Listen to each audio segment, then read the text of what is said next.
dramatic agricultural losses. This is mortality, largely due to heat stroke. A lot of people, particularly in the South, are going to have to spend a lot more money on air conditioning. Areas on the East Coast are going to have a lot more damage due to hurricanes. Folks who have to work outdoors are going to be at much higher risk of heat-related illness and injury.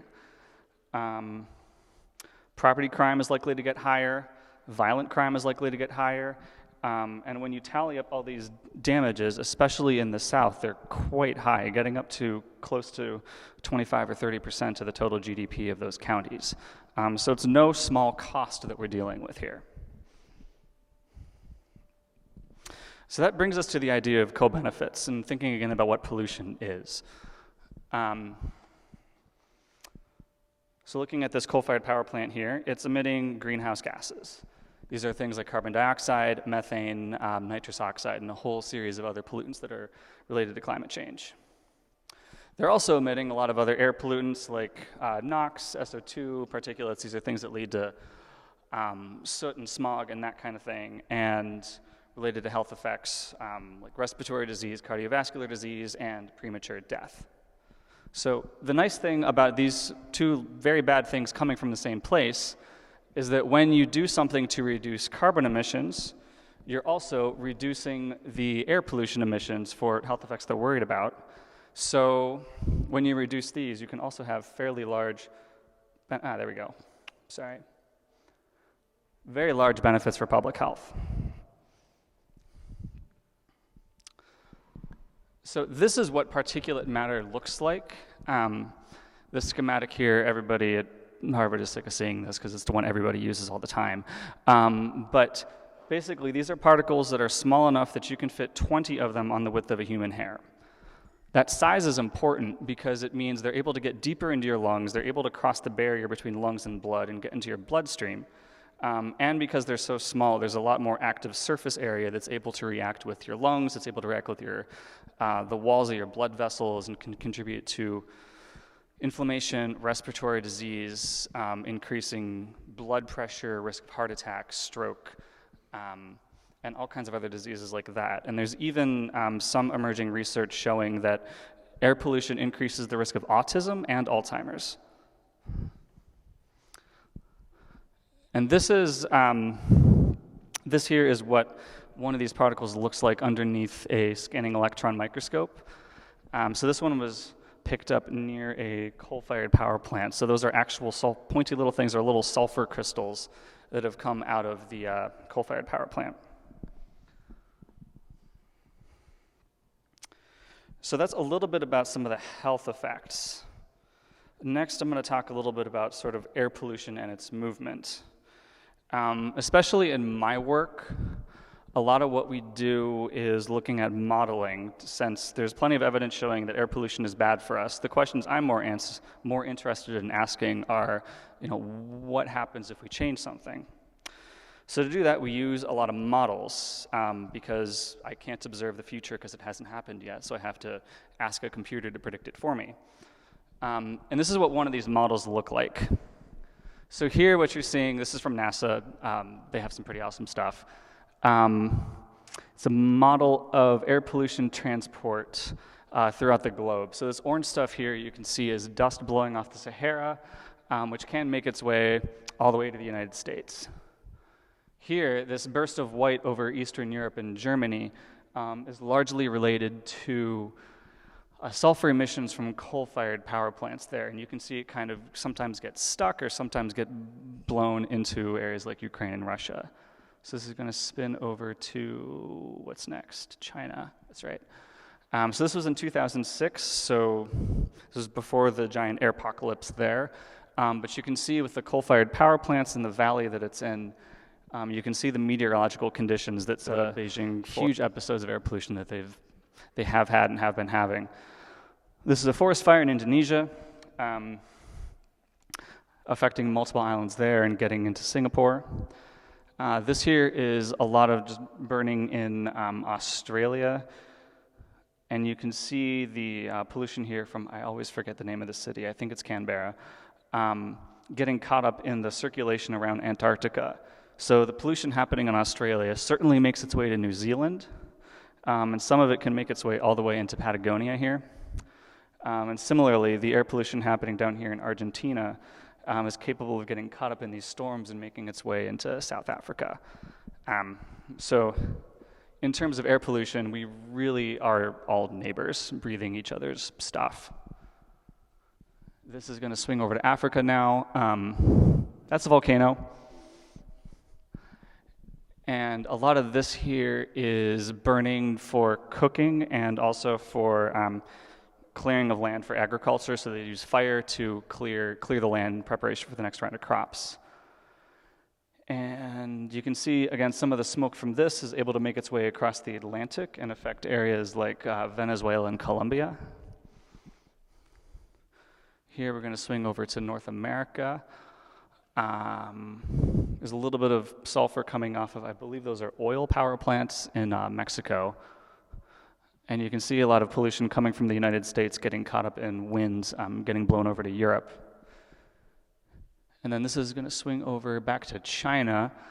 So you can see those storms carrying all kinds of stuff that are hitting British Columbia, Washington State, California. That's carrying pollution coming from China and Southeast Asia. And I think that's where this stops. Yeah. So usually the models I use don't look quite that cool, but we like to pretend. So this again is mostly what it is that we're breathing here. These particles, again, they're able to get deep into the lung and get into the alveoli, where they can then cross the barrier between the lungs and the blood, and cause all kinds of different health effects, ranging from premature mortality, heart attacks, increase in hospital admissions, asthma exacerbation, being sick so you can't go to school or work. Again, there's that possible link to autism and Alzheimer's that's starting to look like it might exist. And not to mention the impacts to other ecosystems and species other than us, because it's the same stuff that's related to acid rain and eutrophication, which is basically nitrogen depositing in waterways, contributing to huge algae blooms and dead zones, and also affecting the ability for crops and timber to grow. So tallying all that up, I do not know why high diastolic blood pressure is circled here. That's my fault. Air pollution is the 5th largest contributor to the global burden of disease in 2013. It's almost as bad as tobacco and worse than having high BMI and worse than alcohol and drug use. Another research group looking at air pollution worldwide, there's about 3.3 million deaths happening each year due to air pollution worldwide.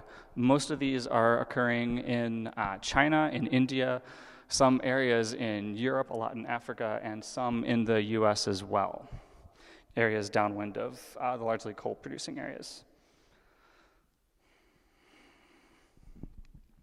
So this here is basically results from one of the many studies that's run out of Harvard on air pollution. So it's called the 6 Cities study. So we have a cohort of people from these 6 different cities that we've been following over time and figuring out the relationship between their air pollution exposure and many, many other things, how it relates to their risk of dying. It's a lot of work and a lot of really, really, really fancy statistics to get basically a straight line. And what that line says is that for every every 1 microgram a cubic meter, your risk of dying increases by 1%. Interesting thing is that the EPA standards here at 12. You'll notice the line keeps going past 12. 12 doesn't even show up as a dent in this line at all. So what this is telling us is it looks like there's health effects below the levels at which the EPA regulates air pollution, meaning if we go beyond the regulations, there's health benefits. Also meaning that there's good evidence showing that the level that the EPA has set as safe maybe actually isn't. And there we go. This, by the way, the secondary standard. We don't need to talk about that. So one of the cool things we can do, we know where people are because we have a census.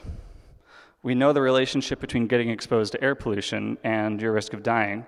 We also know how much air pollution people are being exposed to thanks to both the monitoring network that we have, satellite data, and the models that we have. So with that, we're able to calculate the total health burden of air pollution in the US. This was done by the EPA, and they showed in, what year was this, 2006, that there was somewhere between 130,000 and 320,000 deaths in the US each year due to air pollution.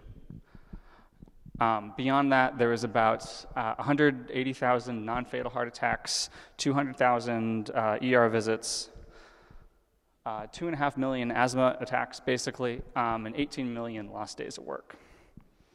And that's just the particulate part. If we look at ozone as well, that's another between 4,700 and 19,000 deaths, 77,000 hospital and ER visits, and about 11 million days where kids miss school. So that was 2005, sorry. They've done some projections to 2016 here, basically showing that for electricity, we've been able to cut that in a little more than half. Mobile sources, there's been some progress as well, but still, there's a pretty substantial burden of health impacts due to air pollution from a lot of different sources.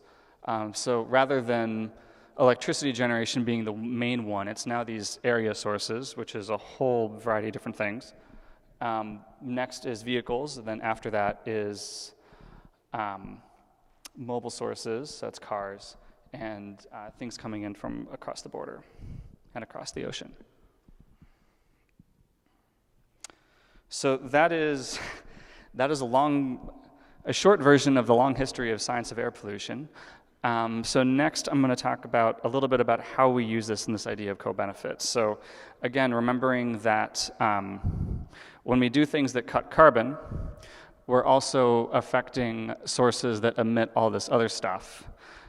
So if we do things that cut carbon, we're also going to reduce the health impacts of driving, of generating electricity, those kinds of things. And one example that I was very lucky to be working on was the Clean Power Plan from the Obama administration. So this was proposed a few years ago under the Obama administration, and it was the main piece of the climate plan that the US had. It was the main bargaining chip that the US had going into the Paris Agreement. And because the US had something substantial to offer, it was the main reason why we could get the rest of the world around the table to talk seriously about how to deal with climate change. And on top of all of that, it was also a pretty great public health intervention as well. The areas that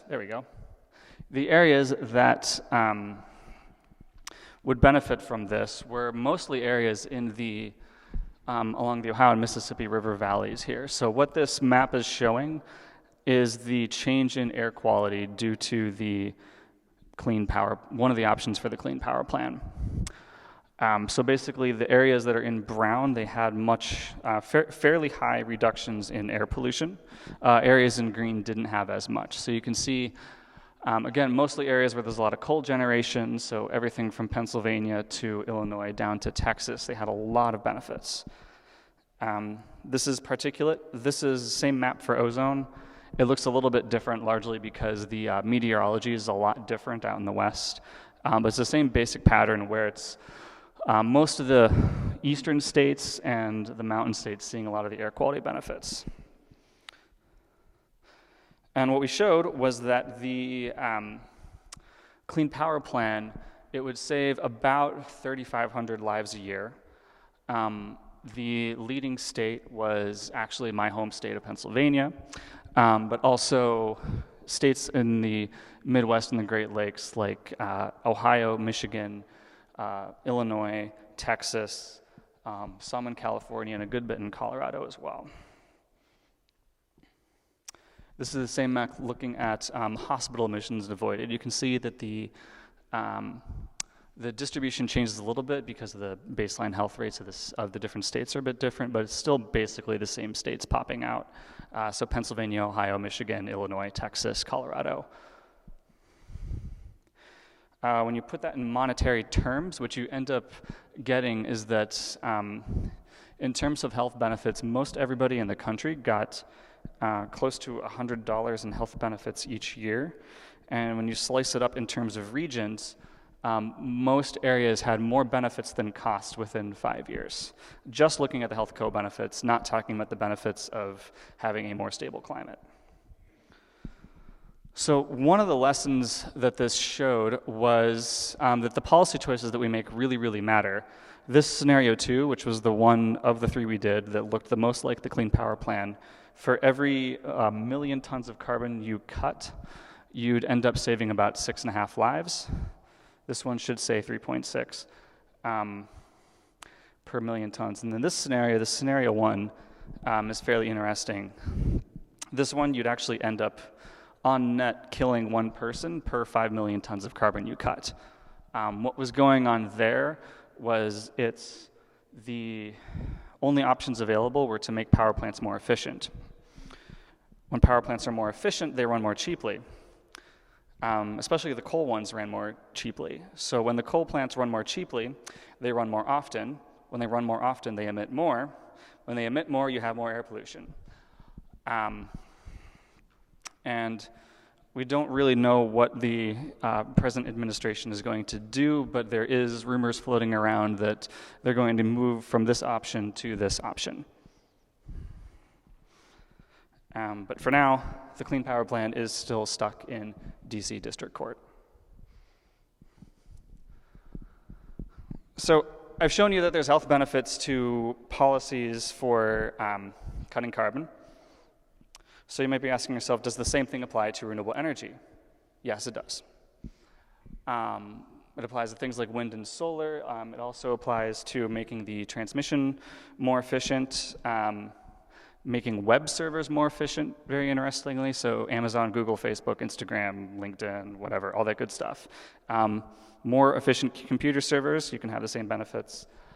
Geothermal, air conditioning, all this stuff. The more efficient we are with the electricity we make, and the cleaner we make the electricity we do use, the more lives we save.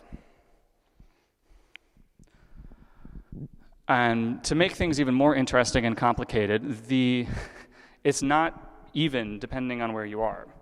And it's not even depending on what you use. Wind is very different from solar.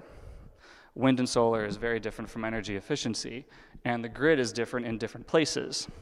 So a wind farm in a place like near Chicago or near Cincinnati is going to have really big benefits because it's operating in an area where there's a lot of coal, there's a lot of people downwind, and because of the timing of when wind operates, it's able to displace more coal than, for example, a solar array in the same area.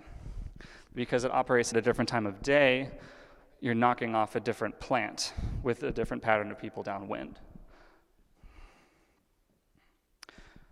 And one of the interesting things this research that I did showed was that the health benefits are really important. And when you put them in monetary terms, the health benefits end up being more important than the climate benefits.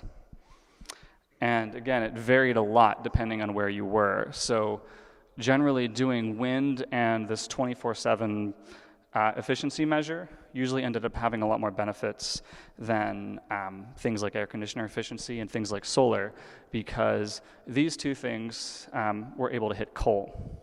The other two weren't.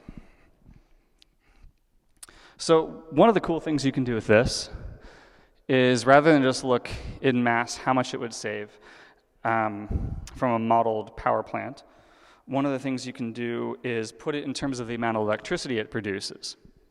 So you can get a slightly different picture here, where you have different benefits in different places per amount of electricity you produced. An interesting thing with this is, again, it varies, but also the places where you generate the most electricity aren't necessarily the places where you get the most health benefits. So if you're interested in cutting carbon or saving lives, it could be that putting it in a slightly less efficient place actually saves more lives than putting it in the place where you have the most wind resource available.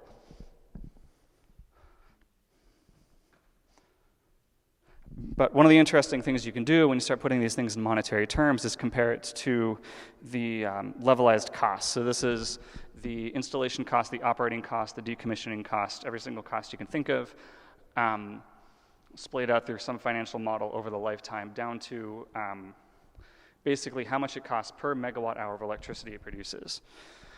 And one of the things you'll notice with wind in particular is that the benefits are greater than the costs. So what this means is that even if the wind farm was able to give away its electricity for free, in terms of social benefits, it would still pass a cost-benefit test. When I say this to my public health people, what I tell them is that this is a cost-effective public health intervention, even if the wind farm gives its electricity away for free. And I'm not the only person doing this type of research. This other paper came out, when was this? A couple months ago. It was from a group that's out of the national labs looking at the health and climate benefits of basically historically all of the wind and solar that we've put out in the United States. And one of the things that they found is that, again, the benefits are really big, depending on the valuation of things, between $29.7 to $112.8 billion. And this largely coming from preventing somewhere between 3,000 to close to 13,000 extra deaths. And if you put a monetary value on the climate benefits, it ends up being somewhere between 5.3 to, 107 billion. Again, showing that the health benefits are bigger than the climate benefits.